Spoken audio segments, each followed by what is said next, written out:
Tempt. Romance audiobooks. A safe place to explore your dreams. Chapter 1. Summer. My dad is smiling at us. A smile of approval, love, and forgiveness. This makes him happy, seeing his daughter in love. My happiness is all he's ever wanted. It's the motivation behind his actions for all these years. It's why he let me go. I turn to the man at my side. Looking up at him is like staring into the sun, feeling its warm rays heat me from the inside out. He's beautiful, strong, steady, familiar. He's home. My eyes blink open as the dream fades away, courtesy of the obnoxious sound of my alarm. It's not the first time I've dreamt of my father in the years since I left home as a child. But this is the first time there has ever been another man in the dream with us. I have no idea who he is, but he is clearly important to me. I am caught off guard by the overwhelming emotions that stay with me, even as I wake. Tying my long blonde hair into a ponytail, I sit on the edge of my single bed in the tiny apartment I share with 2 other instructors from the yoga studio where I work. I've always wanted to open my own studio, and I've got the training and experience to do it. But that would mean settling down. And no matter how hard I try to find a place that makes me want to settle down, I just can't. Even Calgary, where I've been the last few years, doesn't feel like home. It's just one more stop along the way. Except I have no idea where I'm going. When my phone rings, it's still early enough in the morning that I know it can only be one person. My mom lives several provinces away in a totally different time zone, and she has never adjusted to the time difference. We don't talk often anymore, but every time we do, she seems to forget that mid-morning for her is sunrise for me. "Hi, Mom," I say cautiously. "Hi, honey. How are you? Where are you?" Her over-the-top cheerfulness grates on me. I can see right through it. She doesn't really care how I am, or where I am. She's just saying what she thinks she should say. "I'm fine. Still in Calgary." My response is clipped, but she ignores it. "Still? Wow, you've been there a while now," she titters. "It's not so bad here." I rummage through my bag, pulling out what I need before I go to the studio to teach. My mind only half on the conversation. "That's good, I guess. I could never stay somewhere that long. God, those years I had to stay in that damn town with your father were so hard. He never wanted us. I swear, leaving that pathetic town was the best thing I ever did." Right on cue. Mom never wastes an opportunity to remind me how awful our life was in Dogwood Cove, the small town where I was born, and how horrible my father was. Granted, I haven't heard from him in the almost 20 years since we left, so I can only guess that the feeling is mutual. But my memories of my childhood aren't all bad. I've actually considered going back a few times over the years. Not that I would ever tell Mom that, but something always stops me. Finding the time and money to go out west was only part of it. There is also the little girl inside of me who believes her father doesn't love her. Why would I go back to him when he has made it clear through his silence that he has no desire to have me in his life? Still, whenever Mom tries to tell me that taking me away from my home was the best thing she ever did, I can't help but wonder to myself, best for whom? "Did you need something, Mom?" I ask, eager to get the conversation over with. "Can't I just call my daughter because I simply want to talk?"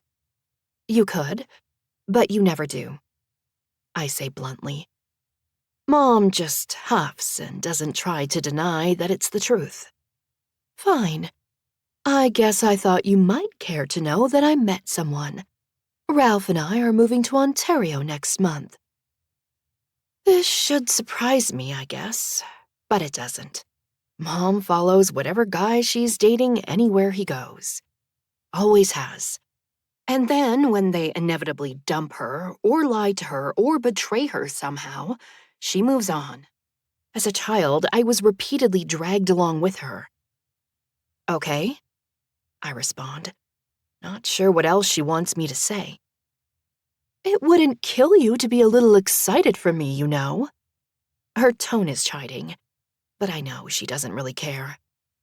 There's nothing wrong with finding a man and doing what it takes to make him happy. Yeah, there is, Mom, when making him happy means changing who you are and blindly accepting his lies or false promises. Mom has a pattern, and I'm sick of it. Have been for a while now, but she refuses to listen to me anytime I try to convince her not to make the same mistakes again. So I've given up. That's why, for the last few years, I've been in Calgary, and she's been in Quebec. I couldn't handle watching her make the same bad decisions over and over again. When I find a man and fall in love, it will be with someone honest and kind, someone who treats me as a partner, someone who respects me. Out of nowhere, the silhouette of the man from my dream flashes into my mind. He felt like home. That seems strange, to describe a person as home, but it's the only way to describe the comfort I felt in the dream. I can still sense his hand holding mine tightly, securely. Too bad he is nothing more than a dream, a fantasy even. Okay, sorry. I'm happy if you're happy, Mom. My words sound hollow to me, but my mother doesn't seem to notice. Thank you. Now, let's talk about when you might come for a visit. Niagara Falls is just lovely, according to Ralph. That's laughable. We haven't seen each other in over 3 years, and she thinks I'll just hop on a plane to Ontario? But that's my mother, incapable of seeing anything beyond her own thoughts and whims. You know what, Mom? That sounds fun, but I have to go. I teach a class in half an hour, don't want to be late. Let's talk again soon, okay? Bye. I hang up with just a mild pang of regret. She might be a self-centered narcissist, but I still hate being rude to my mother. After the unexpected call, I managed to get ready just in time to dash to the studio and teach my 3 classes for the day. Getting back to the house that evening, I find an envelope that's been slid under my door. The letter is from George Hendricks, Esquire, and the header on the paper lists an address in Dogwood Cove. The heavy feeling of dread in my stomach tells me this letter is going to change everything. I slide my fingers under the edge, ripping it open and pulling out a piece of heavy paper. I skim the words, and the envelope flutters out of my hand as I drop down onto my bed. My eyes blur over the page, and I have to reread it several times before the important part of the message sinks in fully. I regret to inform you that your father, Carl Harris, has passed away.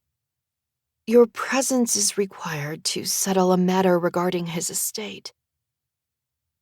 For a moment, I consider just ignoring the letter, but something in my heart tells me that isn't the right answer. But what is? I can't bring myself to cry over the man who didn't try even once to reach out to me over the last 20 years. I don't feel sad.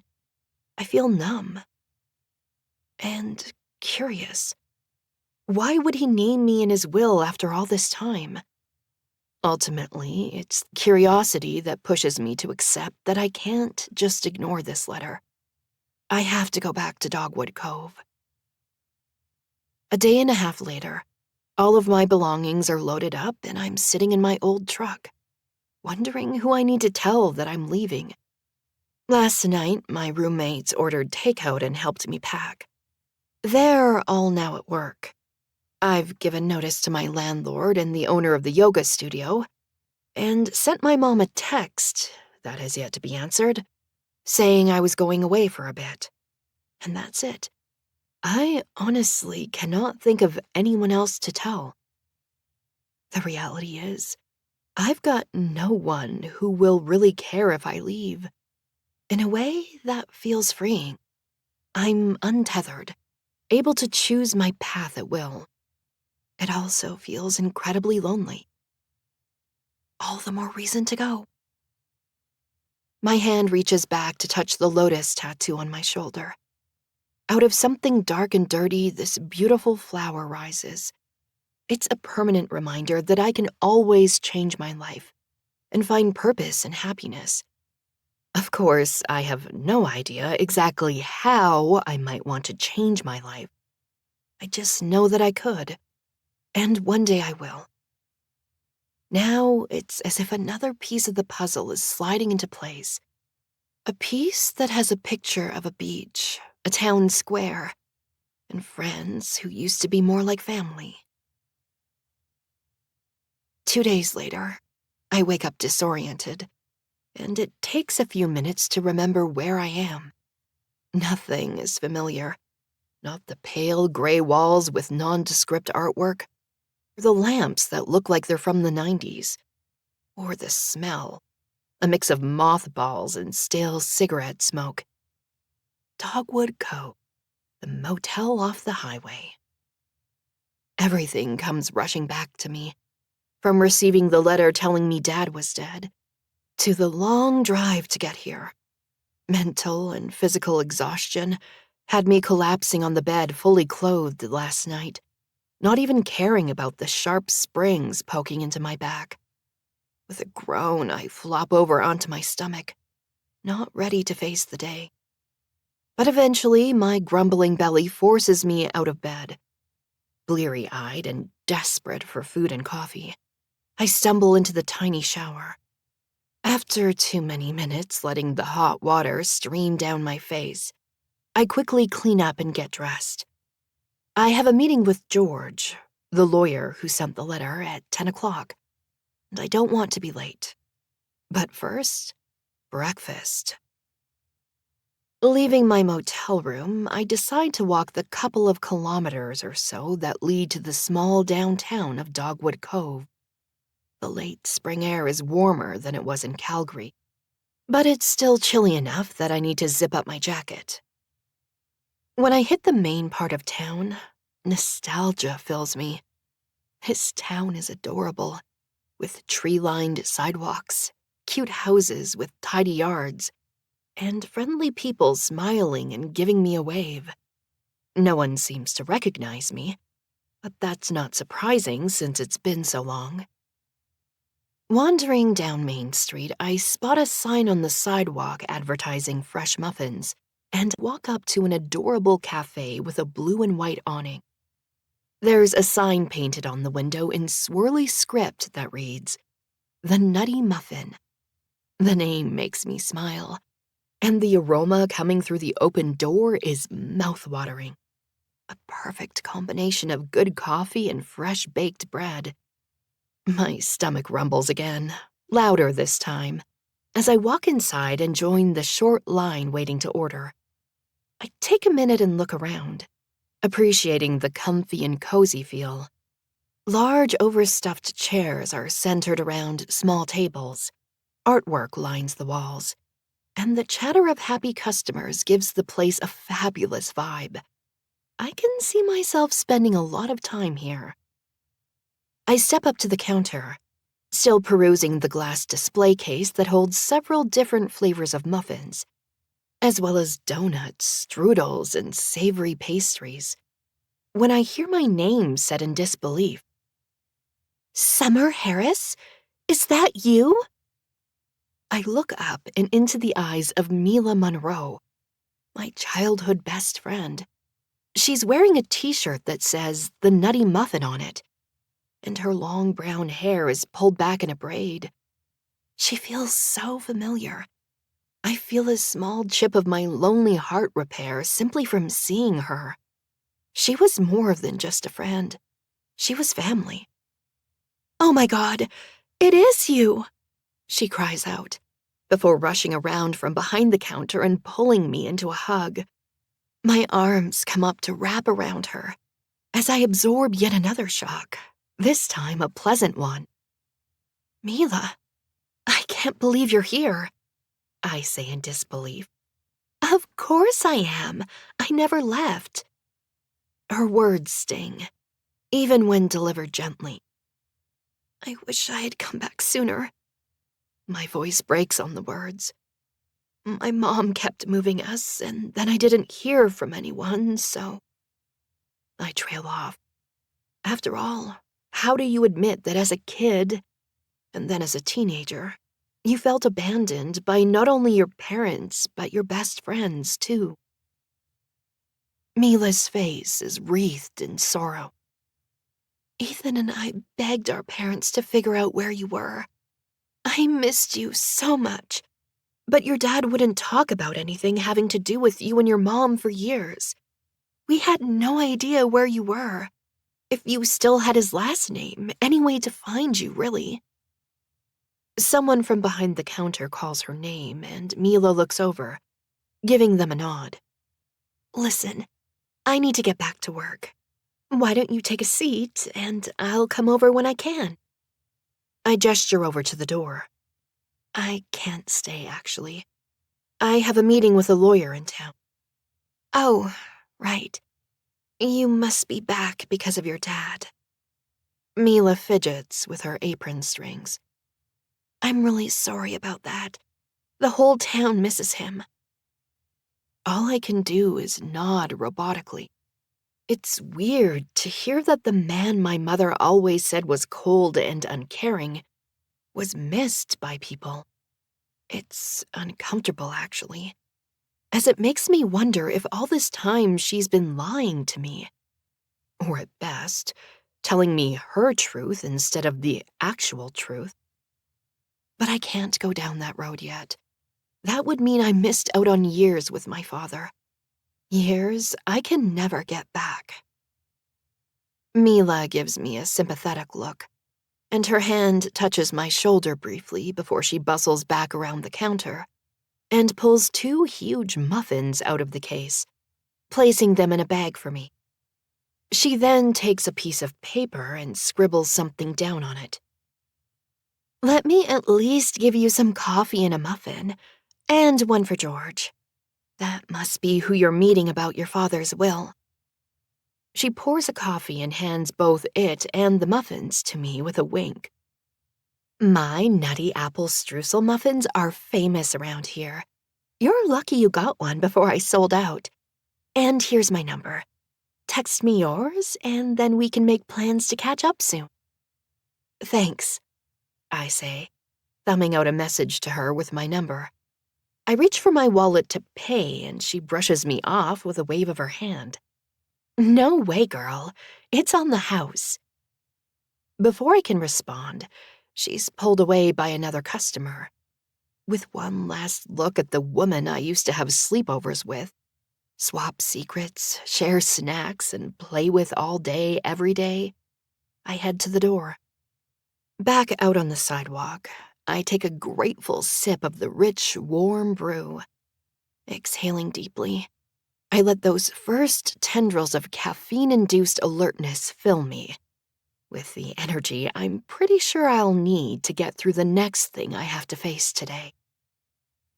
Time to figure out exactly what my estranged father wanted from me. With a bushy white beard and kind eyes hidden behind glasses, George Hendricks looks more like Santa Claus than a lawyer. He's even wearing suspenders, for Christ's sake. He sits across from me in a leather chair matching the one I'm seated in, his hands folded in his lap and a kind expression on his face. "Mighty kind of Mila to share one of her muffins with us. She's a good girl, that one." I nod in agreement, my mouth full of the delicious muffin. Damn, Mila can bake, and I can't wait to try more of what she's got at the bakery.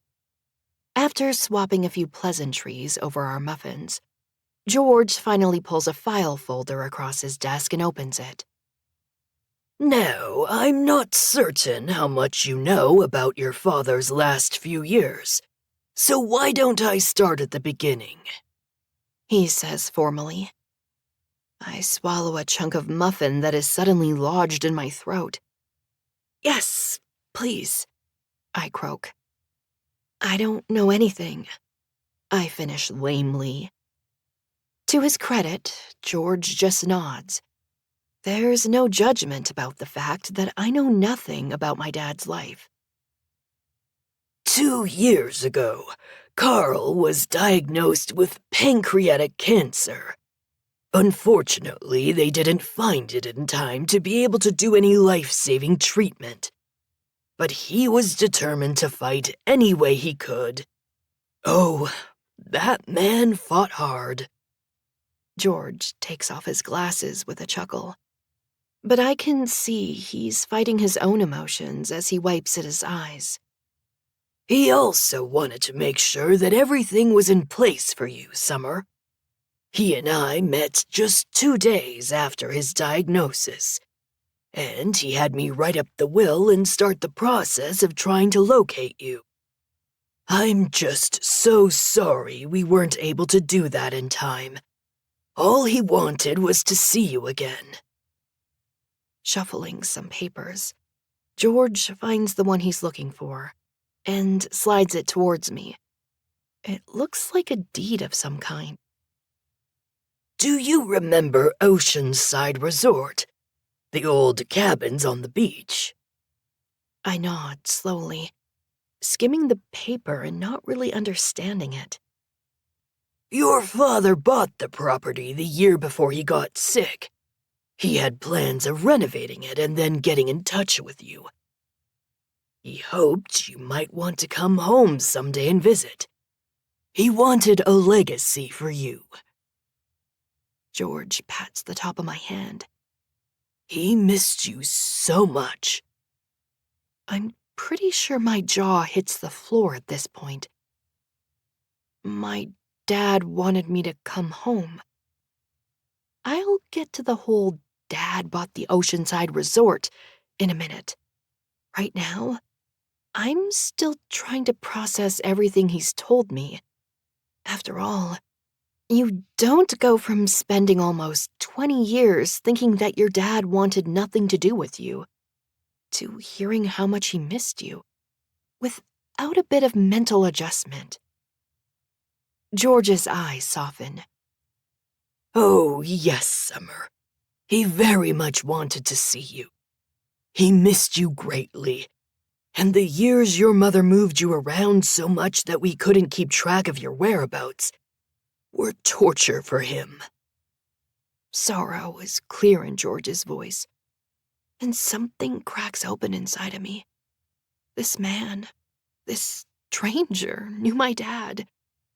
More than that, he knew that my dad loved me and wanted to find me.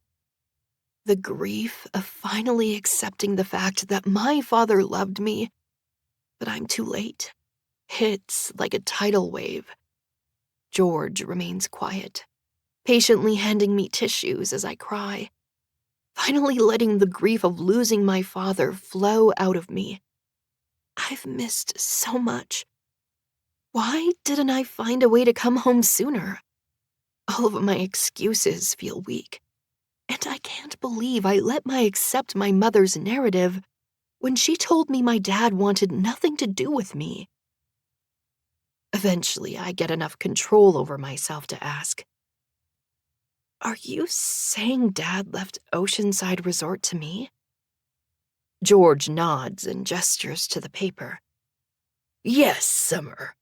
That's the deed, which will get changed to your name. Wow.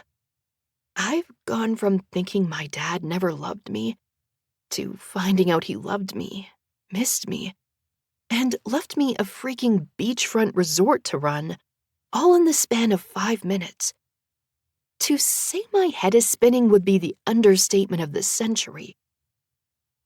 So, what now? I ask tentatively. George shuffles some papers on his lap before adjusting his glasses. Well, I suggest you go and take a look at the property before you make any decisions. You should know, your father didn't have any money to leave you. Only Oceanside. He spent all of his retirement savings purchasing the property. But then the cancer spread so quickly he never had time to see anything to completion. I nod slowly, trying to understand what he's saying. When you get to the resort, try to have an open mind. The town would love to see it reopen, but it might be more than you can handle, and there's no shame in that. Crap. What the hell did you get me into, Dad? When I leave the lawyer's office and step outside, it's warm out. The sun is breaking through the clouds, and the rays of light fill me with my own light. I have to admit, the idea of running Oceanside Resort is stirring something in me. A sense of purpose and a drive to let myself imagine a future here in Dogwood Cove. Maybe the property isn't as run down as it seems from the road, and I can get it open this summer. My mind drifts back to my childhood as I drive, and I remember spending time at Oceanside with Mila and her older brother. I remember buying slushies at the main building, and on a sunny day, the former owner would be grilling hot dogs on the back deck and selling them for $1. Mila and I used to spend a lot of summers playing on the sandy beach. There was a gigantic log that had rolled up on the shore that was fun to climb over, and an old swing set that we were allowed to use, despite being locals and not guests. But any hope of resurrecting those childhood memories is dashed when I reach the driveway to the resort. The sign is hanging by only one chain, and the paint is faded and peeling. Not a good start. I drive slowly down the path, dread building inside. As the buildings come into sight, I curse under my breath. They're a mess, I can already tell. Any hope of having the place open by summer is completely dashed by what I see. Parking in front of the main building, I turn off my truck and take a good look around. All of my fond memories are now overshadowed by the unpleasant reality I'm currently facing.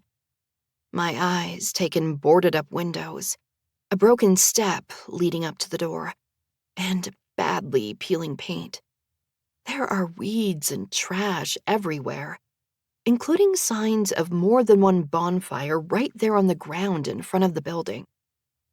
Walking down toward the cabins, I see more trash, more weeds, and more signs that people have been camping down here with little to no regard for the property. The first cabin seems to be in slightly better shape, with actual windows and a door that doesn't appear to be broken. "Oh my God!" I shriek when I push the door open and am greeted by multiple glowing eyes in the dim room.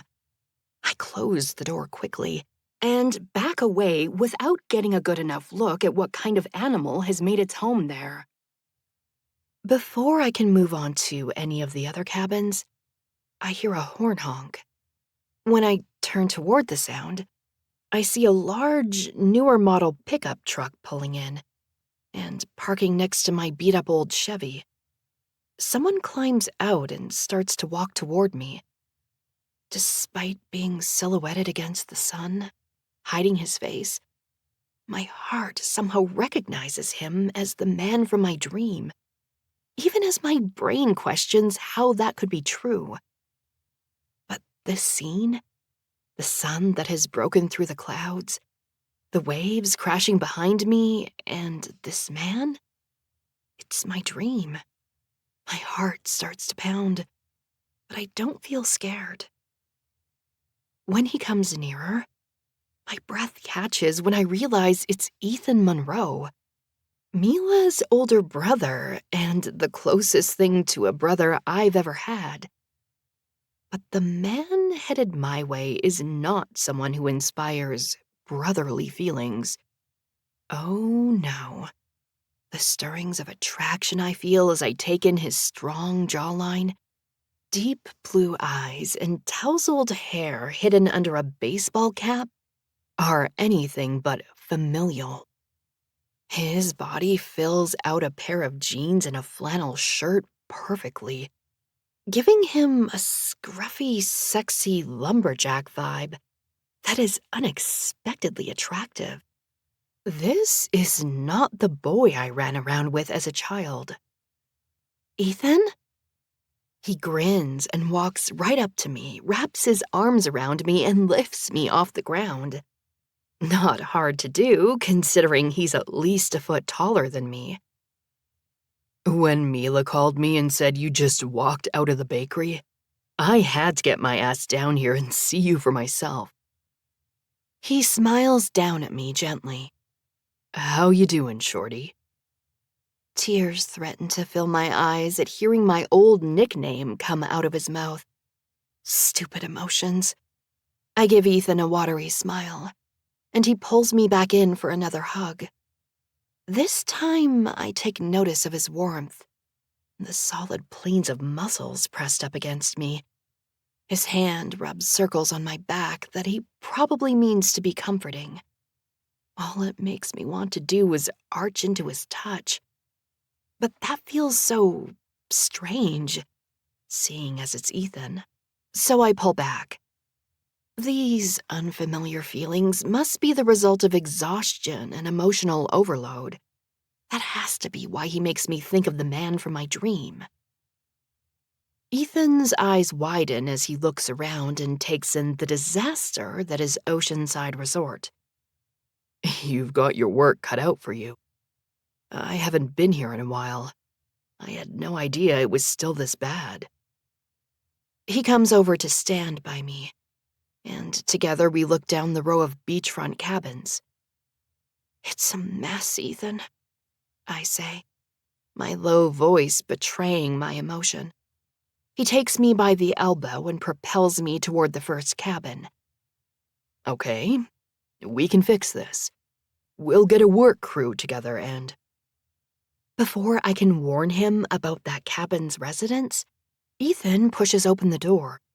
This time, the critters inside are angry enough from being disturbed twice that they flee, scurrying out the door with an angry hiss. Holy fuck! Ethan leaps back, stumbling down the stairs and banging his elbow on the way down, as two raccoons run past him. I start to laugh. I can't help it. The sheer insanity of Ethan. Big, strong, manly Ethan. Being frightened by a pair of raccoons has me wheezing. I'm laughing so hard. He stands there breathing heavily for a minute. Then he too starts to chuckle. Eventually, we're both laughing out loud.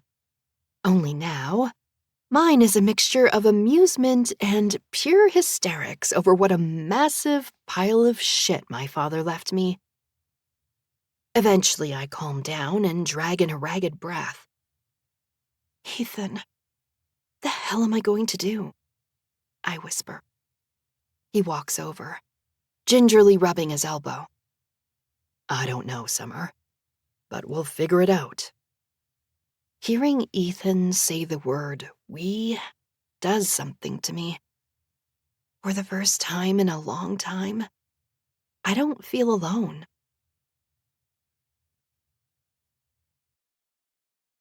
You can listen to the rest of the book in the Tempt Romance audiobooks app, available on the App Store and Google Play. The link to the book is in the description. Discover even more bestsellers and exclusive stories updated weekly, only in Tempt Romance audiobooks.